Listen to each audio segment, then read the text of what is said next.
Bismillah ar-Rahman ar-Rahim.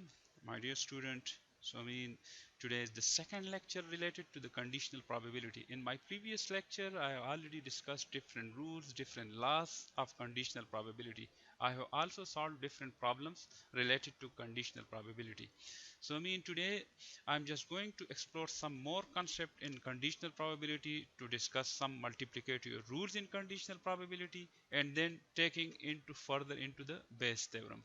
So stay with me. Conditional probability, as I already mentioned, that the word condition, something will be given to you, some specific situation will be known to you. So conditional probability is used to determine how two events are related. For example, if some information given to you, then how you will calculate the second information with the help of the first information. So we can determine the probability of one event given the occurrences of another related event. So as you people know that conditional probability can be written as probability of A given B. So this is the condition on A. This line represent condition, something is given to you. So B is given to you. Probability of A and B. So you people know very well what is and. And represent intersection. It's mean the things which are mutually inclusive between A and B. So if I just write it, if A is 1, 2, 3, let's suppose, and B is 2, 3. So what will be A intersection B? It will be 2 and 3. So we will write probability of A and B given that probability of B. So at this way we can calculate conditional probability. If this condition is like this, probability of B given A, then we can write probability of A and B given that, because now in this case probability of A is given to you. So in both cases this term will be same, but this thing will be known to you. So you need to divide the intersection, the mutually inclusive. This is the intersection which is mutually common between A and B. With respect to, you need to divide with respect to the given information. So in some question they will also give you some specific information, probability of A. So at this way you will calculate conditional probability. So the rule, multiplicative rule, we have already studied multiplicative rule. If A and B are independent, then we will write the probability of A intersection B will be equal to probability of A into probability of B. So in conditional probability, one of the objective of calculating conditional probability is determine two events are related. In particular, we would like to know whether they are dependent or they are independent. So how we will know? So in general rule, in general conditional probability, for example, if two event A and B are independent, then we will write it probability of A into probability of B.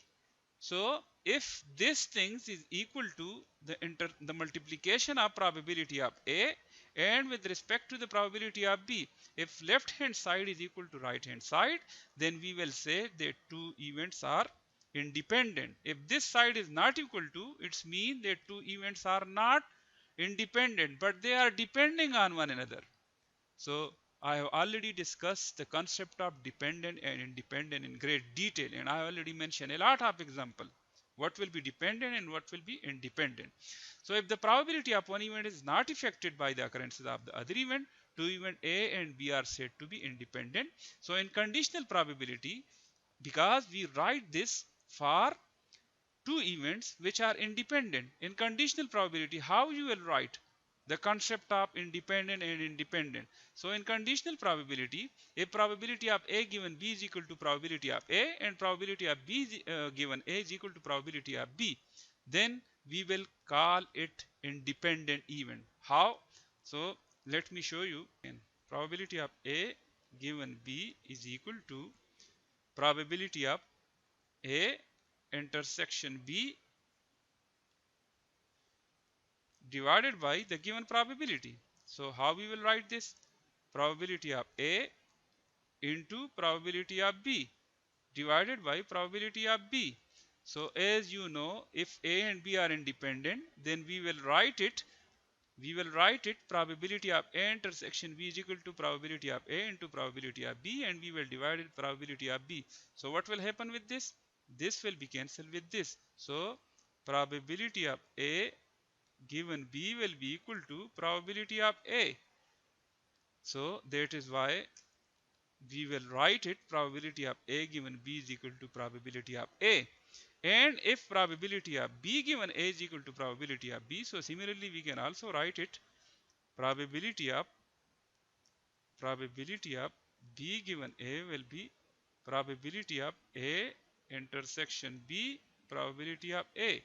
So if A and B are independent, then we can write their multiplication as probability of A into probability of B divided by probability of A. This will be cancelled. So once again, it's equal to probability of B given A is equal to probability of B. If in an experiment the event A and B can both occur, then probability of A intersection B is equal to probability of A into probability of B given A, provided probability of A is greater than 0. So I mean always probability will be equal to 0 or greater than 0. So if it is greater than 0, then this law will be fulfilled. But if it is equal to 0, then this law will not be fulfilled, because when you multiply 0 with anything, it becomes 0. So how we will write this?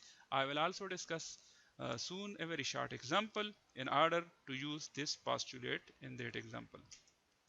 There is another example related to the conditional probability. For example, there is a Venn diagram. In this Venn diagram, let's suppose this is my sample space. This whole is sample space. The whole area of this sample space is 100%, let's suppose.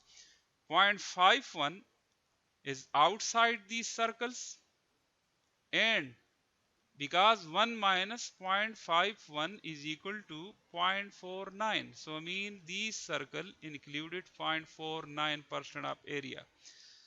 So I mean these are different events. A, B, and C. So they already mentioned in this statement. A new magazine publishes 3 columns entitled Art, which represent with A, Books, which we will represent with B, and Cinema, which we will represent with C.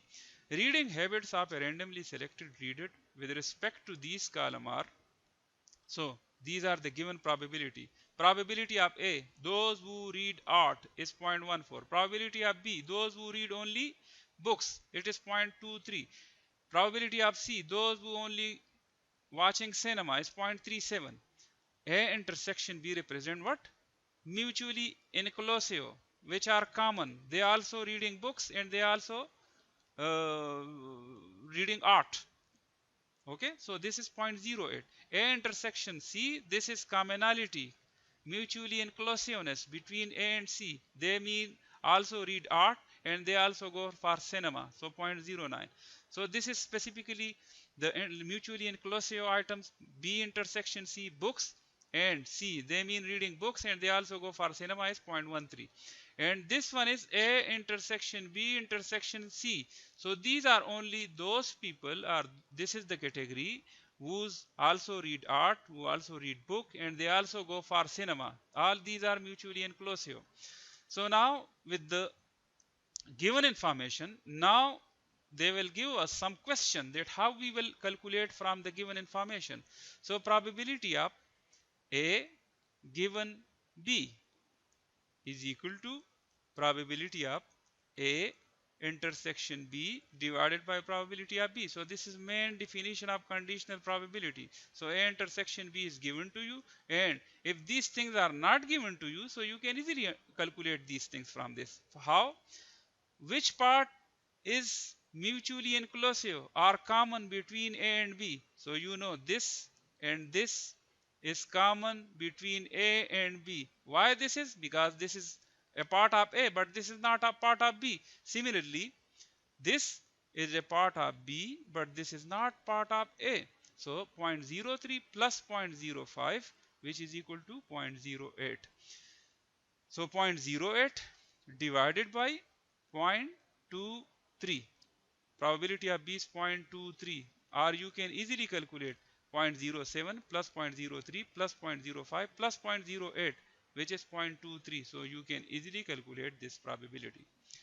Similarly, if they ask you probability of A given B union C, B union C, so mean how we will write conditional probability? Probability of A, just like we did it in this one, probability of A intersection B union C. Now for the time being you consider this as a single element. So B union C divided by probability of the given one. So given is this one.